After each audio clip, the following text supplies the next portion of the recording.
According to a status report released on its official X account, 619,731 students have registered on the portal, with 579,325 successfully submitting loan applications, representing a 93% application success rate. The disbursed funds include 30,179,263,149 paid directly to institutions for tuition fees and 29,699,020,000 provided as upkeep allowance to support students' living expenses. A total of 198 tertiary institutions have benefited from the initiative. NELFUND, established under President Bola Tinubu's administration, aims to eliminate financial barriers to higher education in Nigeria.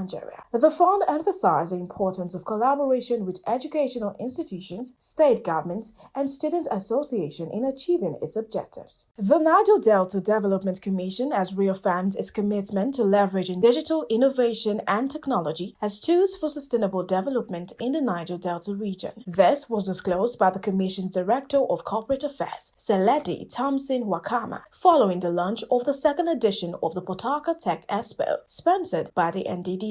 Speaking at the event, the NDDC Managing Director Samuel Okbuku stated that the Expo aims to bring together innovators, entrepreneurs, and industry leaders to explore emerging technologies and their impact on the region's future. Okbuku emphasized the Commission's readiness to collaborate with relevant stakeholders to provide youth training and empowerment in tech-related fields. He encouraged tech leaders to develop practical programs that equip young people with digital skills for self-reliance and economic growth. Nigeria and Saudi Arabia oil company Aramco are facing challenges finalizing the proposed $5 billion oil-backed loan as declining crude prices raise concerns among partner banks. Sources familiar with the matter said the deal would be Nigeria's largest oil-backed loan to date and mark Aramco's first major financial engagement in the country. President Bola Tinubu reportedly initiated discussions during a meeting with Saudi Crown Prince Mohammed bin Salman at the Saudi African Summit in November 2023. The recent drop in oil prices, Brent crude, has fallen from $82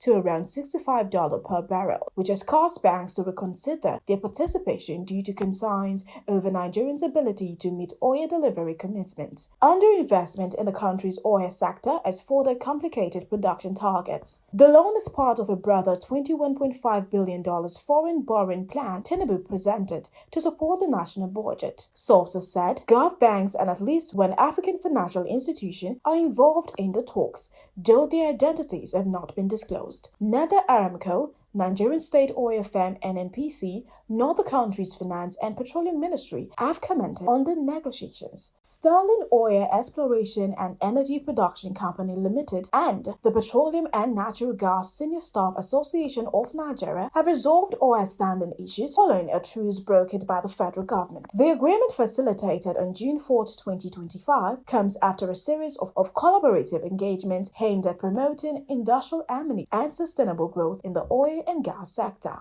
According to a source in the Ministry of Petroleum Resources, multiple rounds of meetings had been held since the beginning of the year under government supervision. The final agreement seeks to promote industrial peace, enhance national oil production, and improve workers' welfare. The resolution reinforces SEMCO's commitment to regulatory compliance, capacity development for Nigerian professionals, and continued stakeholders' engagement. Both parties pledged to handle future disputes internally and to adopt proactive dialogue in addressing emerging issues. And that is all for the business news segment. My name is Esoa Osameki, reporting for BTV News.